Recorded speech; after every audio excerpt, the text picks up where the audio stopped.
महाराष्ट्रातील विविध स्पर्धा परीक्षा अभ्यास करणाऱ्या भावी अधिकारी मित्रमैत्रिणींचं सहर्ष स्वागत आहे अभ्यासश्री अकॅडमी आपल्या यूट्यूब चॅनलवरती। मित्रांनो, आज आपण विविध परीक्षा दृष्टिकोनातून इम्पॉर्टंट ठरणाऱ्या प्रत्येक न्यूजचं या ठिकाणी डिटेलमध्ये विश्लेषण करणार आहे। पहिला न्यूज आपण अभ्यासणार आहे तो म्हणजे नुकताच भारत आणि पाकिस्तान या दोन देशांमध्ये जो युद्धजन्य परिस्थिती निर्माण झालेला आहे त्या पार्श्वभूमीवरती सीमावर्ती राज्यामध्ये ब्लॅकआउट करण्यात आलेलं आहे।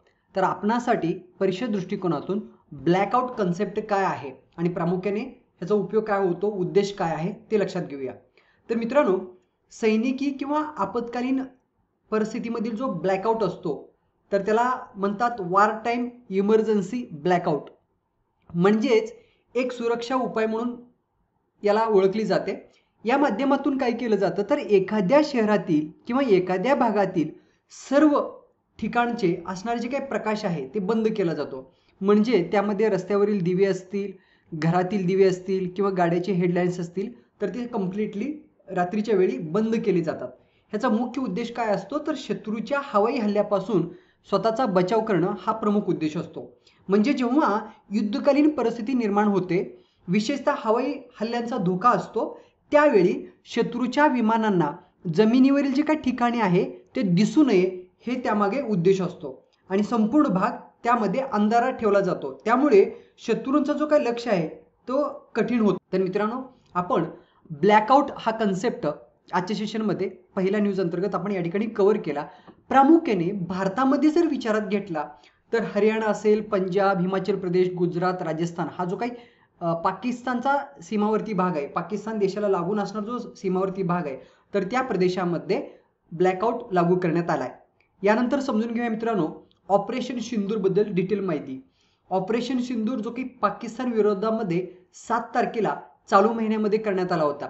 तर लक्षात घ्या, 7 मे 2025 ला ऑपरेशन सिंदूर भारताकडून लागू करण्यात आला किंवा कारवाई करण्यात आला आणि ही प्रामुख्याने जी कारवाई आहे तर ते पाकिस्तान आणि पाकव्याप्त जम्मू काश्मीरमध्ये प्रामुख्याने ही कारवाई करण्यात आली। ही कारवाई करण्यामागे मुख्य उद्दिष्ट काय तर भारताविरुद्धामध्ये दहशतवादी हल्ल्यांचं नियोजन करणारे जे काही दहशतवादी छावण्या आहेत त्या छावण्यावरती अचूक आणि लक्ष्यवेधी हल्ले करणे। तर या 9 दहशतवादी स्थळांना टार्गेट करून कारवाई करण्यात आली।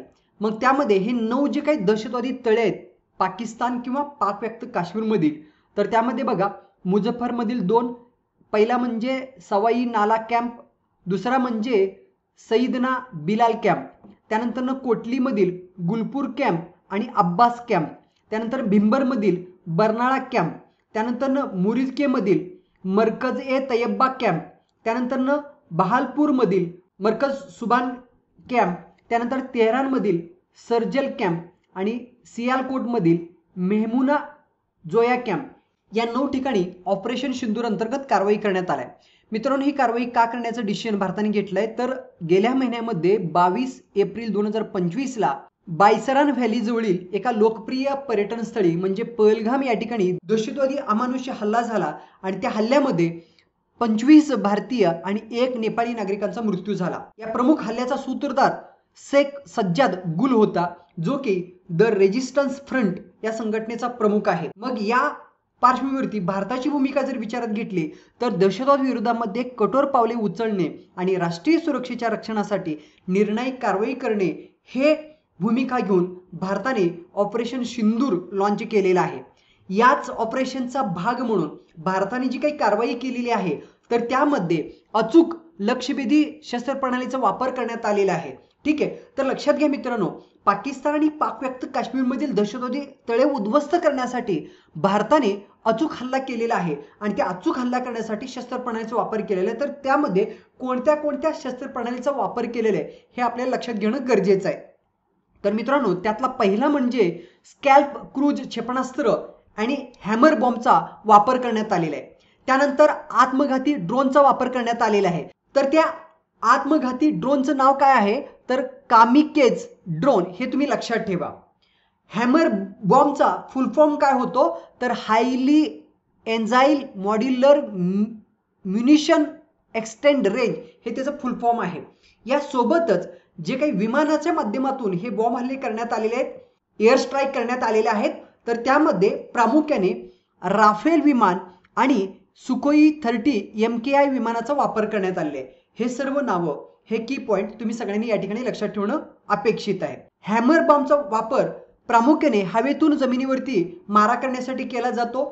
पल्ला जर विचारात घेतला हॅमर बॉम्बचा तर 70 किलोमीटर पर्यंत त्याची एकूण पल्ला आहे. विशेषतः हॅमर बॉम्ब ग्लाइड बॉम्ब म्हणून ओळखला जातो.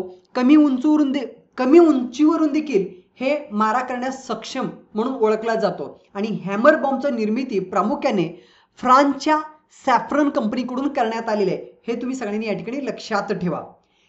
त्याच सोबत जो आत्मघाती ड्रोन किंवा कॉमिकेज ड्रोन जो वापरण्यात आलेला आहे त्याचा वापर प्रामुख्याने टेहळणी आणि लक्ष्य निश्चित आणि लक्ष्यभेद करण्यासाठी करण्यात आलेला आहे.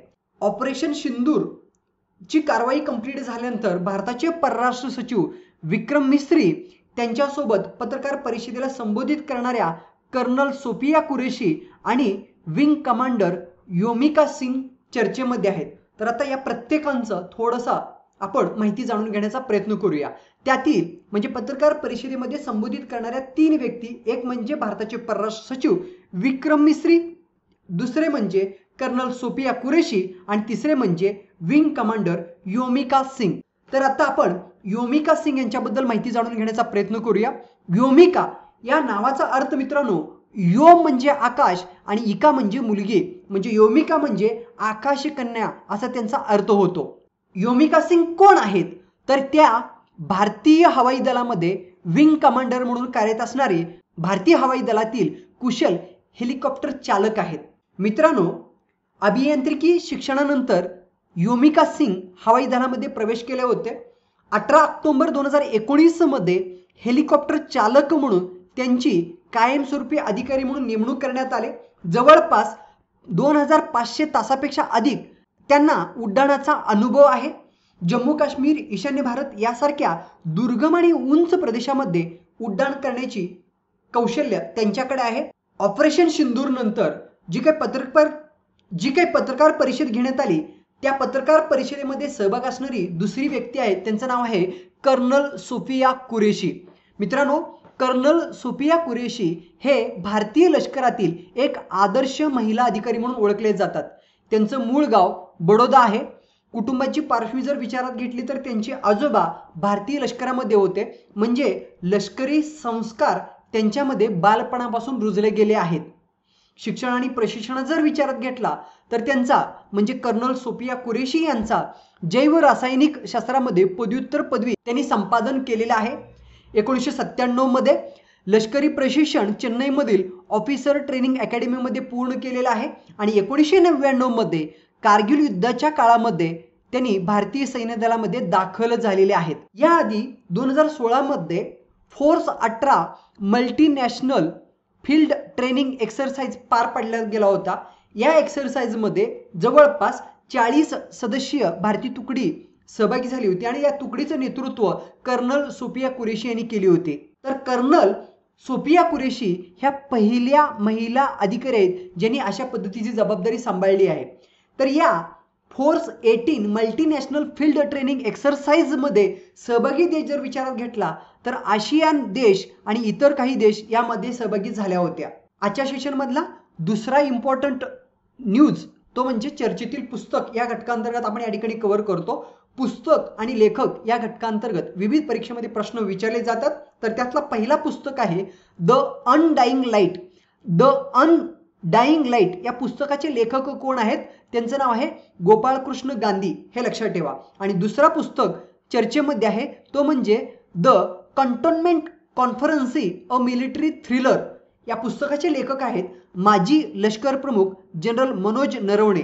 तर मित्रांनो, हे दोन्ही पुस्तक, त्या पुस्तकांची नाव आणि लेखक परीक्षा दृष्टिकोनातून महत्त्वपूर्ण आहे, लक्षात ठेवा.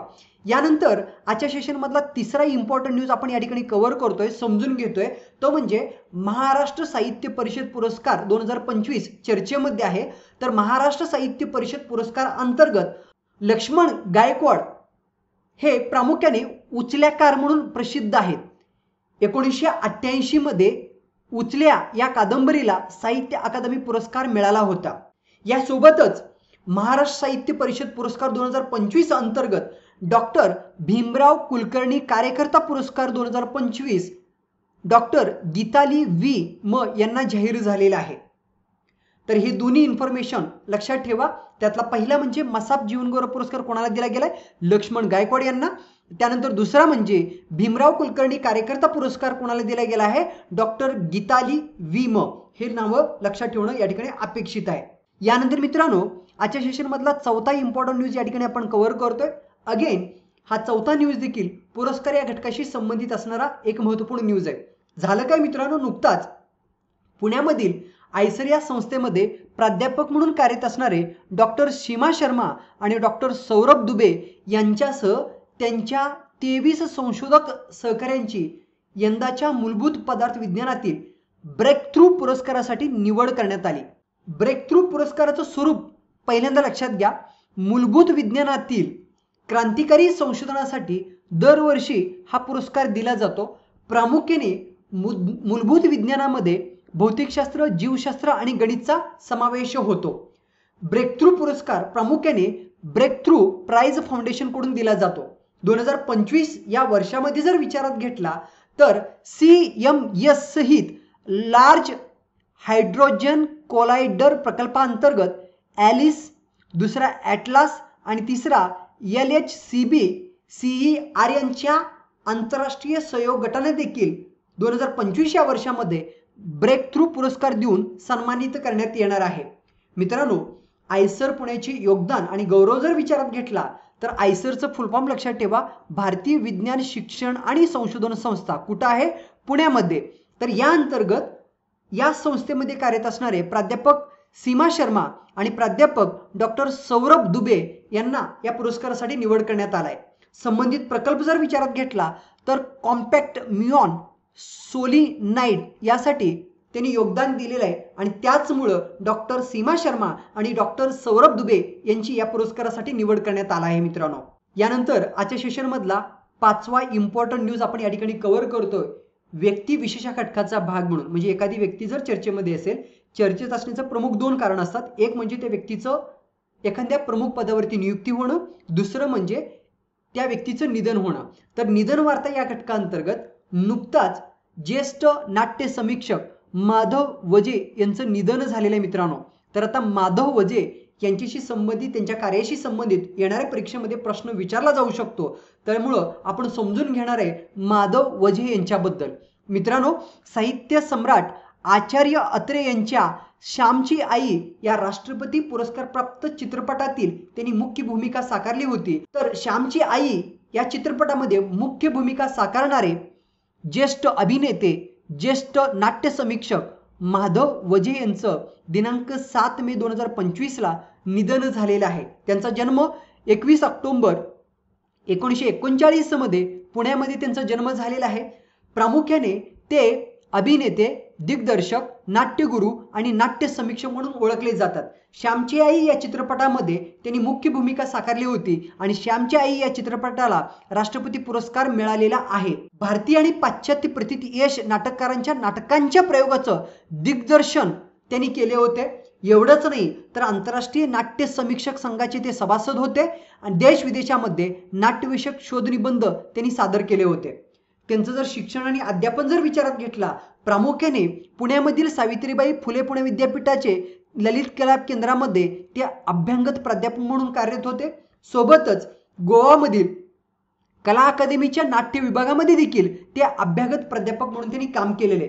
एकंदरीत माधव वजे यांनी जी काही साहित्य निर्मिती केलेली आहे आणि त्या साहित्य निर्मितीसाठी जे काही पुरस्कार मिळालेले ते सगळे मुद्दे आपण आता समजून घेऊया। तर बघा, रंगमुद्रा आणि 3 अंक यासाठी त्यांना राज्य शासनाचा पुरस्कार मिळाला होता। दुसरा म्हणजे पल्याड आल्याड यासाठी महाराष्ट्र साहित्य परिषद पुरस्कार मिळालेला आहे।